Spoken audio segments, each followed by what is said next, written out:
સુરત શહેરમાં સામાજિક ન્યાય યાત્રાનું આયોજન કરવામાં આવ્યું। આ યાત્રા ડોક્ટર બાબા સાહેબની પ્રતિમા પાસેથી પ્રસ્થાન કરી શહેરના વિવિધ વિસ્તારોમાં પસાર થઈ રહી છે। યાત્રાનો મુખ્ય સંદેશ સમાનતા, બંધુત્વ અને સ્વતંત્રતા જેવા સંવૈધાનિક મૂલ્યો જળવાઈ રહે તે છે। આયોજનકારોએ જણાવ્યું કે સમાજમાં ક્યાંક ને ક્યાંક હજુ પણ જાતિના આધારે ભેદભાવ જોવા મળે છે। ખાસ કરીને કેટલીક સોસાયટીઓમાં મકાનો આપતી વખતે ભેદભાવની ફરિયાદો આવે છે। આવી પ્રવૃત્તિઓ બંધ થાય તે માટે માનવતા આધારિત સમાન વ્યવહાર થાય તેવી આશા વ્યક્ત કરવામાં આવી છે। આ યાત્રા ભાટેના, ઉધના, ભીમનગર, નવાગામ, સાઈ પોઈન્ટ અને પ્રયોગશાળા સર્કલ સહિતના વિસ્તારોમાં પસાર થઈ સમાપન તરફ આગળ વધી રહી છે। મોટી સંખ્યામાં સમાજના આગેવાનો અને નાગરિકો યાત્રામાં જોડાયા છે અને જેમ જેમ યાત્રા આગળ વધી રહી છે તેમ તેમ લોકોનો ઉમળકો પણ વધતો જોવાઈ રહ્યો છે। આ યાત્રાનો એક મહત્વપૂર્ણ ઉદ્દેશ સમાજમાં વ્યસન મુક્તિ અંગે જાગૃતિ ફેલાવવાનો છે।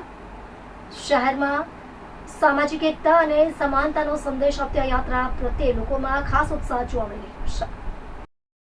મારું નામ કુણાલભાઈ દાસ સોનોને, સુરત શહેર આંબેડકરી સમાજનો આગેવાન છું।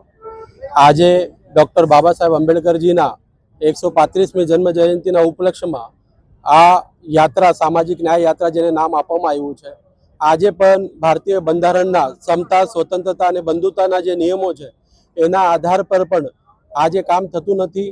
આજે ભારત દેશમાં સંવિધાન લાગુ છે તો પણ અમુક એરિયામાં, સુરત જેવા અમુક એરિયાઓમાં અમારા સમાજને મકાનો મળતા નથી।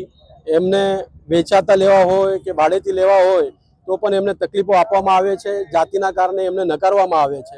આજે આપણે ભારત દેશમાં રહીએ છીએ, સંવિધાનનું પાલન કરીએ છીએ અને તો પણ આવું જો થતું હોય તો આ આપણા માટે શરમ જેવી વાત છે।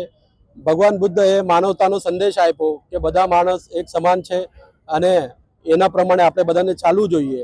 આજે અમારે ના છૂટકે આ એક સામાજિક ન્યાય યાત્રા અમારા હક્કોના માટે અમારે કાઢવી પડી છે। આજે આ યાત્રા બાબા સાહેબના સ્ટેચ્યુ પાસે રિંગ રોડથી પ્રયોગશાળા સર્કલ સુધી ડિંડોલી જશે અને ત્યાં સમાપન થશે।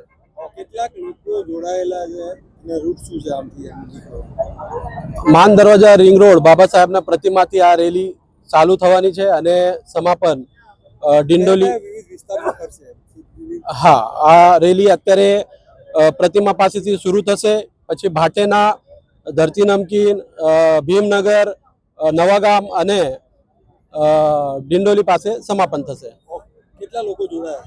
હવે જેવી રીતે રેલી આગળ જશે એ રીતે લોકો જોડાતા જશે અને અત્યારે આશરે બહુ મોટી સંખ્યામાં લોકો જોડાયેલા છે। ઓકે, ચાલો।